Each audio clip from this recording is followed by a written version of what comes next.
Hello students, जय हिंद। आज के इस क्लास में टॉप 10 एमसीक्यूज जो प्रीवियस ईयर जीके जीएस के क्वेश्चन है जो आपके आर्मी जीडी एग्जाम में आ सकते हैं, जो 30 जून से आपका एग्जाम चालू है, उसके लिए टॉप 10 क्वेश्चन हम लेके आए। साथ ही साथ लाइव क्लास भी लेके आते रहते हैं, जिसमें ये सारे क्वेश्चन हम लाइव क्लास में भी प्रैक्टिस कराते हैं, क्योंकि अब बहुत कम टाइम बचा हुआ है और जरूरत है तो सिर्फ प्रैक्टिस की, जो एक जबरदस्त तरीके से यहाँ पे हम कुछ मोस्ट इंपॉर्टेंट क्वेश्चन आपके लिए लेके आ रहे हैं। तो वीडियो अगर अच्छा लगता है तो बिल्कुल शेयर कर दीजिए और कमेंट्स करके बताइए आप अगला वीडियो किस टॉपिक पर चाहते हैं या किस तरह के क्वेश्चन आप चाहते हैं किस चैनल पर कराया जाए। तो हम टाइम ज्यादा नहीं वेस्ट करते हैं, 1 बाय 1 करके एक एक क्वेश्चन आएगा और अगर आप इसमें से 10 में से 10 क्वेश्चन पूरा सही कर ले रहे हैं तो आपकी तैयारी बिल्कुल ठीक है, जबरदस्त तैयारी। अगर नहीं कर पा रहे हैं तो वीडियो को आप 1 से 2 बार देखिए, तैयार हो जाएगा। बहुत आसान से क्वेश्चन है और ऐसे ही क्वेश्चन आपके पेपर में टपक सकते हैं। चलिए स्टार्ट करते हैं। स्वतंत्र भारत के राष्ट्रीय ध्वज का डिजाइन निम्नलिखित में से किसने बनाया था?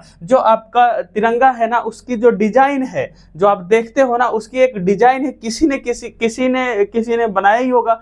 किसने बनाया था उसका नाम बताना है। ए ऑप्शन पर है महात्मा गांधी, बी ऑप्शन पर है बंकिम चंद्र चटर्जी, सी ऑप्शन पर है रविन्द्रनाथ टैगोर, डी ऑप्शन पर है पिंगाली वेंकैया। कौन है? पिंगाली वेंकैया। तो राइट ऑप्शन आपका यहाँ पर डी हो जाएगा। और साथ ही साथ एक क्वेश्चन और पूछा जाता है कि इसको अपनाया कब गया था। जैसे डिजाइन बहुत सारे लोगों ने बनाया था, तो सिलेक्ट किसका हुआ? पिंगाली वेंकैया का हुआ। तो इसको अपनाया कब गया था? याद रखिएगा 22 जुलाई, डेट याद रखिएगा, 22 जुलाई को इसको अपनाया जाता है और ये आपका राष्ट्रीय ध्वज का रूप धारण कर लेता है। तो राइट ऑप्शन यहाँ पर आपका डी हो जाएगा। 22 जुलाई भी याद रखिएगा, यह भी क्वेश्चन इंपॉर्टेंट है, कभी कभी पूछ लिया जाता है। चलिए आगे बढ़ते हैं नेक्स्ट क्वेश्चन। क्वेश्चन नंबर पर सेकंड नंबर पे है बेटा, देखिए बहुत आसान सा क्वेश्चन ये भी है, इसको भी आप कर पाओगे। लेकिन क्या होता है कि कभी बहुत आसान क्वेश्चन आ जाने के कारण बच्चों के मन में एक छोटा सा डाउट हो जाता है कि यार क्या आंसर यही सही है। तो डरने की बात नहीं है, जो आप एग्जाम देने जा रहे हो वो बहुत आसान एग्जाम होने वाला है, उसमें बहुत टफ क्वेश्चन नहीं पूछा जाएगा।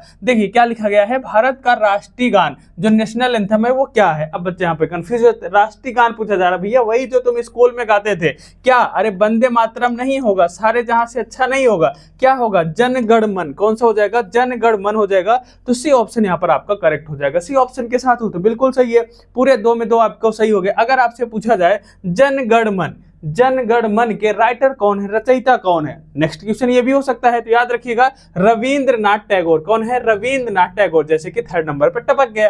क्या टपक गया है कि भारत के राष्ट्रीय गान, जो आपका भारत का राष्ट्रीय गान है जन गण मन, उसके रचयिता कौन है, राइटर कौन है? तो अभी बता दिया हमने, रविंद्रनाथ टैगोर। राइट ऑप्शन आपका यहाँ पर बी बिल्कुल करेक्ट हो जाएगा। ठीक है, समझ में आगे बढ़ता हूँ next question. Question number 4th number में लिखा गया है। यहाँ पे बच्चों को कंफ्यूजन हो जाता है। क्यों कंफ्यूजन हो जाता है? क्योंकि यहाँ पे पूछा गया है भारतीय राष्ट्रीय कैलेंडर का प्रथम महीना कौन सा है। अब भारतीय राष्ट्रीय कैलेंडर का पूछा गया, हम लोग कौन सा पढ़ते हैं? अरे इंग्लिश वाले यार, अंग्रेजों वाले कैलेंडर का पढ़ते हैं, तो जनवरी फरवरी से स्टार्ट होता है। लेकिन अपने भारत का भी होता है, जो भारत का होता है वो हम लोगों का तो ज्ञान ही नहीं, बहुत कम बच्चों को ज्ञान है। उसका पूछा गया है कि पहला महीना कौन सा होगा भैया?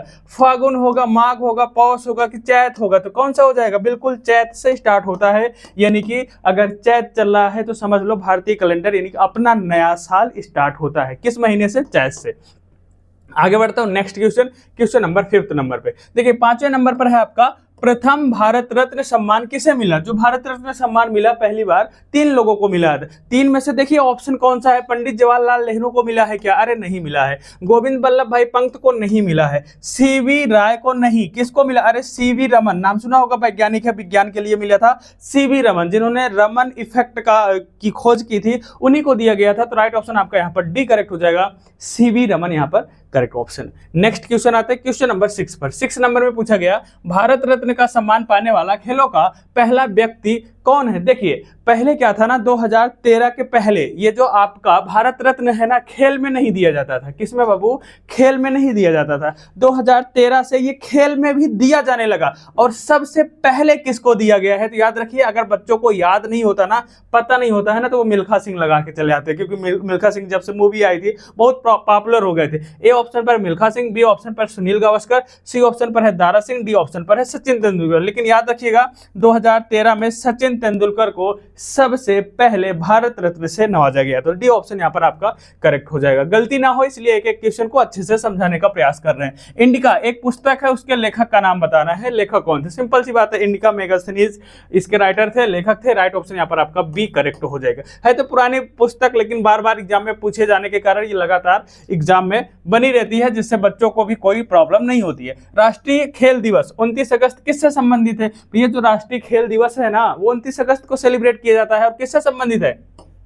मेजर ध्यानचंद, जिसे हॉकी का जादूगर भी कहा जाता है। ए ऑप्शन लगाओ यहाँ पर, बिल्कुल सही हो जाएगा, कोई दिक्कत नहीं है। नेक्स्ट क्वेश्चन पर आते हैं 9th नंबर पे। 9th नंबर पे है विश्व पर्यावरण दिवस कब मनाया जाता है? मोस्ट इंपॉर्टेंट क्वेश्चन है, पेपर में छपने की बिल्कुल पॉसिबिलिटी है, क्योंकि अभी हाल ही में मनाया गया। जून चल रहा है, जुलाई में आपका पेपर है, 30 जून से पेपर है। हालांकि आप 5 जुलाई, 6 जुलाई, 8 जुलाई किसी भी शिफ्ट में पूछा जा सकता है। विश्व पर्यावरण दिवस कब मनाया जाता है? तो विश्व पर्यावरण दिवस कब मनाया जाता है, क्यों मनाया जाता है, इसकी थीम क्या है, ये सारी चीजें आपसे जरूर पूछी जा सकती है। तो राइट ऑप्शन यहाँ पर ए हो जाएगा 5 जून। क्या 5 जून? साथ ही साथ 21 जून को क्या सेलिब्रेट किया गया है अभी हाल ही में? कमेंट बॉक्स में जरूर बताइएगा, ये भी इंपॉर्टेंट है। लास्ट क्वेश्चन क्या है? लास्ट क्वेश्चन, ईवीएम किसको कहते हैं? भैया जो ईवीएम होता है ना, जहां पे वोटिंग होती है, जहां पे वोट डालने जाते हो, कहते हैं ईवीएम मशीन है भाई, ईवीएम मशीन। उसका फुल फॉर्म पूछा जा रहा है, तो याद रखिएगा फुल फॉर्म यहाँ पर सी ऑप्शन है, इलेक्ट्रॉनिक वोटिंग मशीन है ना। इलेक्ट्रिक नहीं है बाबू, इलेक्ट्रॉनिक है, तो ध्यान रखिएगा, कंफ्यूजन ना हो, इसलिए ध्यान रखिएगा। सी ऑप्शन यहाँ पर करेक्ट हो जाएगा। ये है टॉप 10 क्वेश्चन। इसी के आगे हम फिर से स्टार्ट करेंगे 11 नंबर से, जिसमें भी हम टॉप 10 क्वेश्चन कराएंगे। इस वीडियो को ज़्यादा से ज़्यादा शेयर करिए और लाइक अगर अभी तक नहीं किया तो लाइक कर दीजिए, क्योंकि ये सारे क्वेश्चन लूसेंट की किताब से है, बुक से है, जो आपके एग्जाम में छपने की बिल्कुल पॉसिबिलिटी है। Thank you.